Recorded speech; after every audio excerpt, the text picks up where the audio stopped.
Hello, my name is John. And I'm Nikki, and we are Go ahead. the bosses next door. All righty. Appreciate you joining us today. So, the invisible work no one talks about, right? What we're doing all day. What's the visible work that we don't talk about but we do all day? Well, we're going to get into it because there's a whole lot of things that come up during the day that can be classified as invisible work. Yeah. The first one that pops into my mind right now is just thinking about any given day, there can be something that just comes out of nowhere that you have to handle. And lately that's been vehicle tags. I don't know why, but it's like, okay, another vehicle's ready for tags. Another vehicle's ready for tags. And luckily we have people in place that go and like do the emissions and things. But I'm one of the owners. And so I have to go and actually like order the tags and do that process. So do you think about the invisible task, is that also like interruptions or gotta sex or cooler talk or whatever you want to call it? Does that also include that? I think it does. It's anything that's going to like affect your mental load, right? There's micro decisions and hidden work and all these things behind growing a business and life, and anything like that comes into place is going to be invisible work. Yeah. Yeah. So what would so you said emission tags or tags, is there anything else you can think of? As far as like invisible work, I mean, right now we have a lot of people that are learning new roles in the company. And so I am like you, a catch-all for all questions until people are comfortable in their new positions. Right. So that's happening pretty regularly. Mm-hmm. Yeah, for me, I think it's the gotta sex, just absolute kill momentum. And like the little micro changes, we talk about the Colby score quite a bit. And my Colby score, I'm able to adapt pretty quick and go back and forth. But still, those little nuances, like I know when we come in the morning, I don't have to be here in the morning necessarily, but I'm here in the morning with everybody. We meet with our crews twice a week. But I like to be here. It just makes me feel good when everybody rolls out. This is kind of what I've done for a long time. But you can tell the managers that we have that are good with like making moves and moving stuff around, and ones that aren't very comfortable with it. So that was expected. That's just part of the day. Who calls out? Any jobs get canceled? Things like that.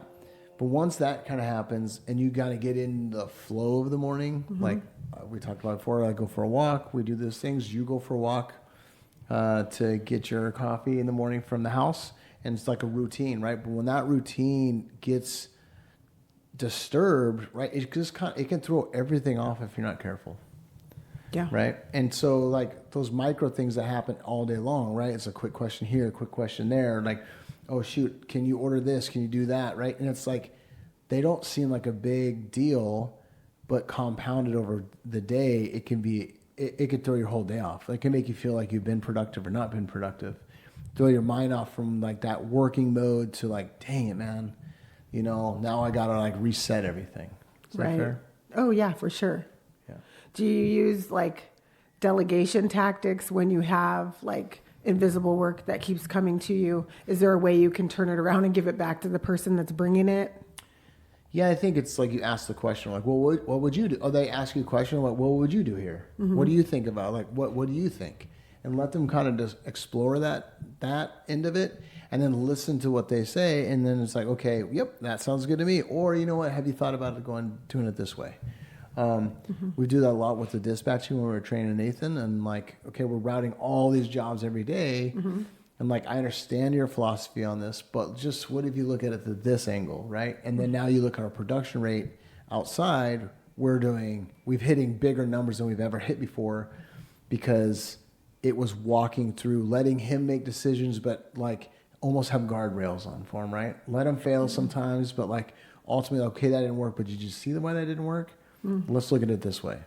And I think that is one way, because now we don't have to continue to be training, right? Right. It's done. But I think the other thing is like this, we're talking about the micro decisions. If you don't train somebody, and this is something it's a work in progress for me, but if you don't explain and train and really go through the process of how you want something done, you're leaving a lot of it up in the air. So now the employee or whoever you're dealing with feels like confused, maybe not fully confident in what they need to get done. And ultimately, you're going to be brought back into it over and over and over and over because they don't have the confidence to make the decision that you ultimately hope that they can make. Okay, so with those micro tasks, how do you get someone to feel confident so they can make those decisions? It's cool that we're working through a process and a what would you do. What do you specifically do to make them feel comfortable? Well, what I should be doing and what I throw on Nikki's plate more the time than not is like we just have to build SOPs for somebody, right? So here's our process. Here's our standing operating process. And this is to be followed by all. And I think by doing that, and that helps out a lot. I think the cascading message helps out a lot, right? Do the right thing for the right reasons, right? Or do the right thing, people driven, embrace the suck, right? Like we're doing it for a purpose. And if it doesn't fit under those things, then we shouldn't be doing that service. Right. So you mentioned SOPs, and I know we have SOPs for like every role in the company, but I feel like there's things that get tweaked along the way, and so we need to revisit. And so with the dispatching that you're talking about, that's a big task. So with that task, what are some things that you've seen along the way that help to make it easier? Because you've been doing it forever, and now you're training someone to take that off of your plate, right? And they're learning how to do it. He's gonna have a lot of invisible work questions that come your way. So even though there's an SOP built out, are you running into things that you're like, oh, I just know that, but then it's not anywhere written? Yeah, I think there is some of that happens, right? Like, oh shoot, man, like I didn't think about that. Like, okay, like we have a big contract with a property that, or they have 87 properties that we maintain all of them at, and we're never supposed to call the manager. We have a process of where we call, right? So it is something that's known by all, right? Now we had an extra person helping. They didn't realize or think about that, and then they went ahead and got confirmation from the manager, and they were asking for a percentage down because it's a larger job. So yes, everybody knows that, but now we're like, okay, wait, a timeout. Right. Is that a good example? Or? Yeah, I mean, in that instance, that person knew that that was something they weren't supposed to call on and just forgot and made a mistake. And so we just hope that people have grace. But in their SOP, it explains that that's not supposed to happen. So that's kind of just a one-off, but... Right. So I think that like you're going to have those, but I think some of the SOPs is like, you know, like we'll go back to routing, like why, okay, but why did you do this? Okay, we do this because, and we walk through those steps of it. Or like sometimes like, okay, you can do it this way, but just think. So we talk about scenarios a lot, you know, and so like, yeah, that works. But have you thought about this? Or why would you move this over here? And so then he's just learning geographically why some things make sense and why some things don't, right? And you're right. Sometimes you just can't put an SOP in there because it's such a one-off. But it is like, okay, but if this happens, then do this. Right. Yeah. It's hard to catch all those, though, because there's a lot of variables in routing, for example, that... Absolutely. And I think, like, as we get bigger and as you hire better people, and I think the quality goes up, like, some of that stuff is just... It's... they process it a little bit different. Right. It's not a click and go, right? Like they're not like, okay, I follow the instructions, I do this and this, this. Oh, I get stuck. They click. Oh, I got stuck. Okay, let's figure out how to keep going, and then keep going, and then bring it back to you. Like, hey, I got stuck on this, but this is the solution that I had for it. Yeah, it's almost like you have to have a couple of fail safes ready to go for when there's crisis, especially with something like routing where you can have an emergency job that comes up and has to be done, and it throws the whole route off because you've got to figure out where to throw something in. So absolutely right. So like, yeah, like, you know, and the same question to you. So like, what are some examples that you run into that you're like, oh man, like I didn't really think about that? Or when you're training, because we are doing a whole bunch of training to some new people, and we're trying to figure that whole process out. You know, there's in the different seats that I sit in, there are SOPs for each thing. But I mean, 13 years in the game, I've got shortcuts and little tips and tricks, right? That just kind of work with the software we use and what we do. It's taking the time to show the people exactly what is needed. I do a lot of Loom videos so that everybody can refer back later, because to save me time on the invisible work, oh, you have a question for that? Well, let me go ahead and make a video so not only you can answer your question, but then it can just be shared by all. Because then I don't have to go back and redo it. So I'll be like, such and such had a question about this. Everyone will run into it at some point. Here's a video. Right. Watch it in emoji and let me know that you've taken care of it. Right? Yeah, absolutely. So that's one way that I can kind of get around from the invisible work. It's still there, but it limits how much time I spend on it. Yeah, that's fair enough. Yeah, I mean, I might take a little more time making a video, but it's become so second nature at this point. It's pretty quick. Yeah. But it makes sense, right? Something they can refer back to or whatnot. Right, and I don't have to keep talking about it. So along the lines of invisible work, another form of that is decision fatigue. Yeah. And we run into that because we ultimately have to make decisions for both companies all the time. Right. So what's one way you combat decision fatigue? I don't typically, like, back when we started, like, I could feel myself getting kind of like burned out, but I was spinning my tires and I wasn't getting anywhere, right? There's no, like, I was pushing the sled down the road per se, but like I wasn't making the progress I needed to because I didn't have a plan. Okay. Right? It was just survival. I think now the fatigue is more of an annoyance. Like I'm like annoyed, like you've answered this like 4 times now. Like you need a video. Yeah, we need to figure this out, right? Yeah. And then the fatigue for me comes into like I just kind of like done for the day. Like I'm just cooked for the day. But like my days are pretty long. And so I think that's part of it. And the other thing too is if you're not organized, you don't have a plan of attack, and you're going after something, you're gonna get fatigued all the time, or because you're not gonna get anything accomplished. Right. So you just like it's like a hamster wheel, right? Every day you're just kind of doing the same thing, and you're not getting stuff knocked off your list because you're not proactively going after the things. And sometimes go after the hard things. Stop putting the hard things off, right? Go after. You're always taking the little easy things. I think that goes to like you just have a plan every day. So like making decisions, like I'm good with making decisions, and I can make some fast decisions and just like shoot. This is what we're doing. Here. I think I'm pretty good at that. It's like, but once I've made the plan, it needs to be executed. And I think, you need to make sure you give it to the right people to execute, and you have to do a good job, make sure you explain what is happening and why you're going to do it. Yeah, you're really good at making decisions and just like popping off with stuff, and this is what we're going to do. So you do that very well. I think for me, decision fatigue is real, and I'll get to the point where I'm like, stop asking me questions. I don't care. Just get it done. I don't care how you get to the answer. Just get the answer. Yeah. You know what I mean? And I think that just comes from like when you're dealing with client issues, right? And then you have to go back into but why did this happen? But why did we drop the ball there? But who didn't follow through? All of those kind of questions really do make it so you're like, okay, this is a lot to go through.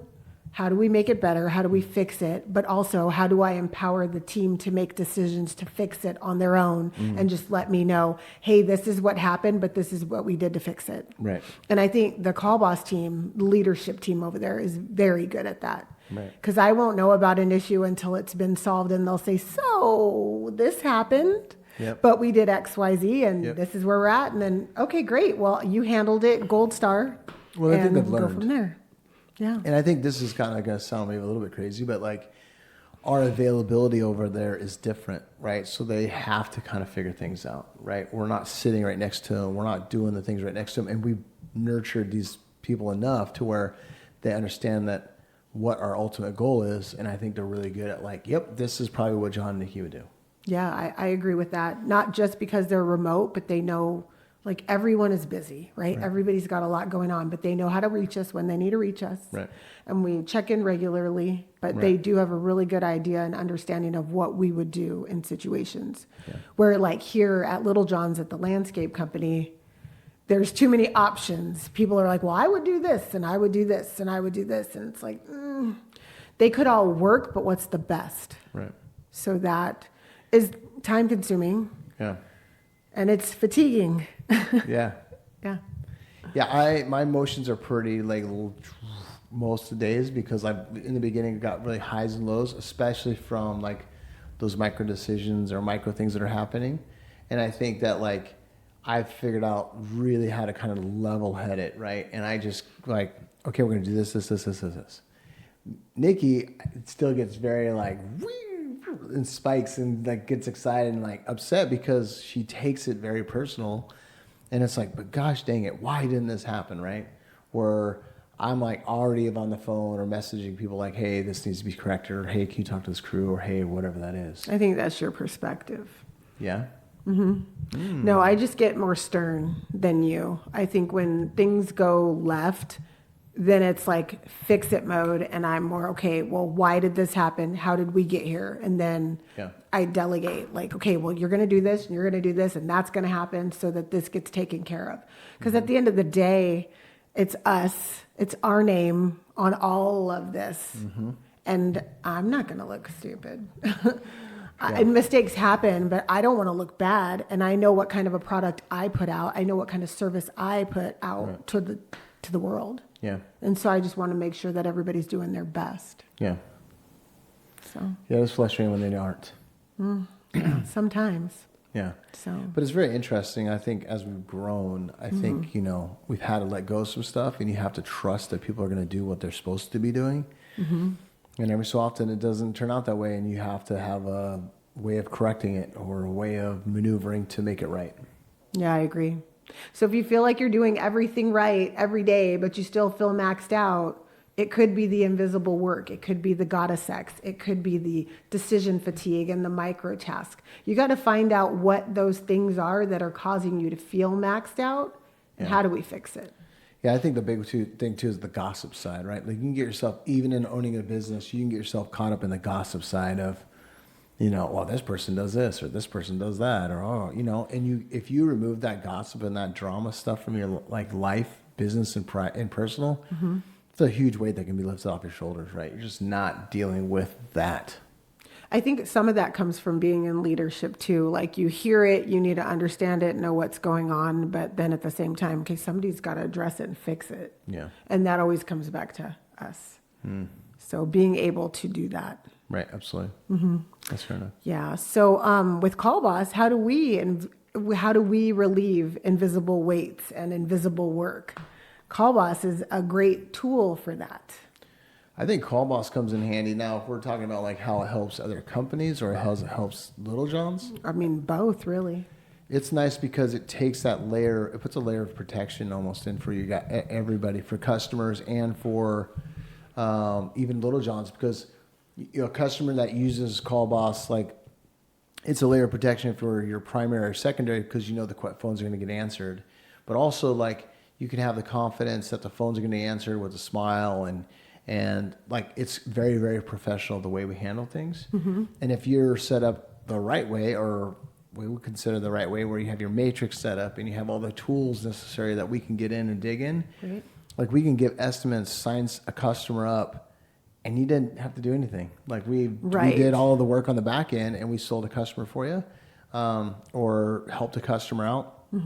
It's when customers don't have all their stuff dialed in with us and they just assume that we know everything. That's when problems happen.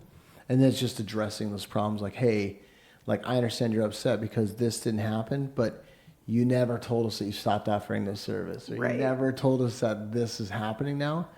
And then that happens once or twice, like, oh, people are like, oh shoot, like we really have to have a good line of communication.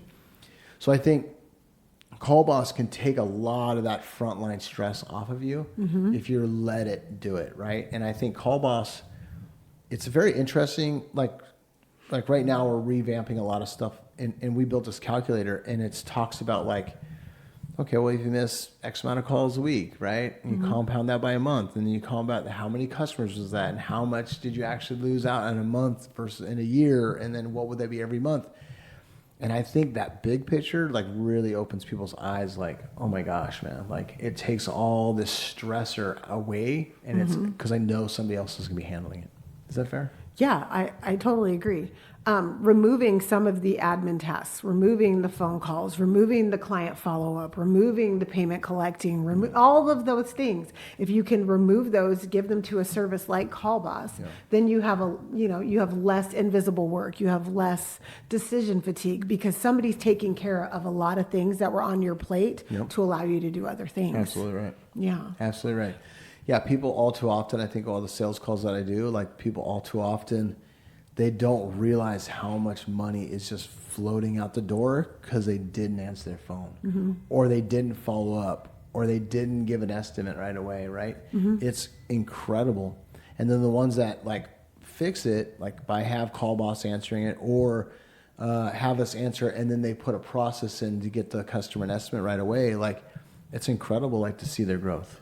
Yeah, we've seen a lot of companies go from just one person trying to do outside work and inside work to multi-staff, and then still having CallBoss as a backup. Exactly right. Yeah. Because you just never know when people are going to call out, or you don't know all the things. And that mental load is fatiguing, and by giving some of that away, you're like, okay, let me not be stressed anymore. Let me find a way to get through every day.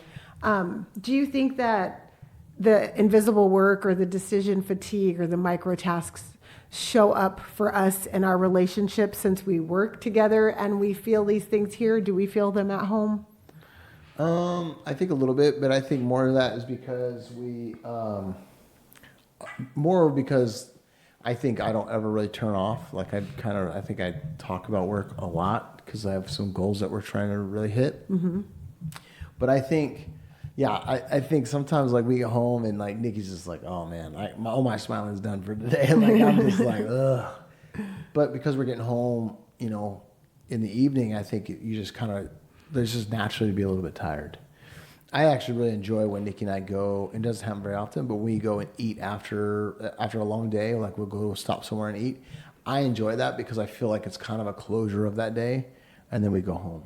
Otherwise, we get home, it's just we in that little home life. You got to jump right back into it. Yeah. Yeah. But it's been nice, like the few times we go eat after, because I just really do feel like it's like, okay. Right? And then home life is like nice and reset for me anyways.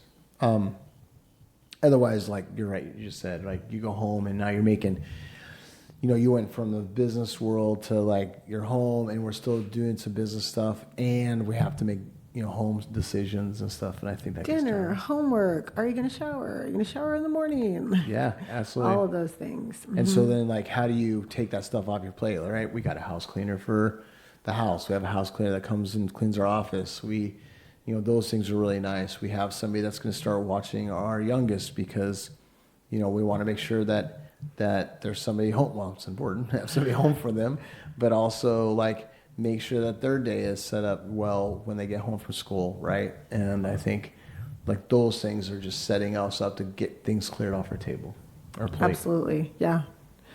Adds in more time. Gives us more space. And it's about efficiency too, right? Like, so like lunches. So for example, for lunches, we have our daughter that works here. We have a daughter that works here, Dorsey, and she does a lot of awesome things. And like, it might not seem very important, but like one of the things, like the micro decision, the micro tasks is like our lunch is brought in, right? So we don't have to think about it. It's just get and go. Like we just keep going.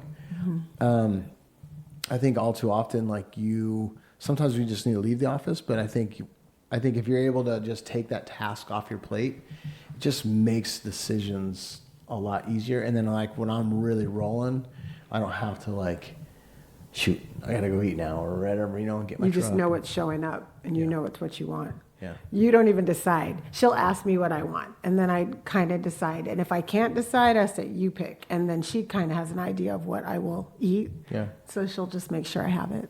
Yeah. And that's awesome because, yes, I don't want to think about it. Yeah. I'm already working on something else. Like, whatever's fine. Yeah, and it's like, maybe it's crazy that sounds like we do that, but I think it's made a very, like, for me, it's made a really positive impact because I can continue to keep doing what I need to get done. Me too. Because if it really came down to it, I wouldn't eat because I'd be busy and I would just go through the day and not eat. So I'm always like, she makes sure I eat. Yeah. It's good. Yeah, it's been very, very, very nice. So And then the day she doesn't come in, I'm like, damn, I gotta go get something, right? But anyways. But then we'll typically go together. So Yeah, it works out. Yep. Okay. Yep. Anything else to add to that? No, I just think if you're conscious of the invisible work and the goddess X and the extra things that pop up in your day, just have a little time for those, nip it in the bud, and then keep it moving, and then find a way to make it a process so moving forward you don't have those interruptions. Yep. And get all that stuff off your plate that you do not like to do as fast as possible, and then continue to grow or refine the business to make it more and more efficient as you can go. I agree. Right? Perfect. Awesome. All right. Have a great day. Thanks for being here. All right. Bye.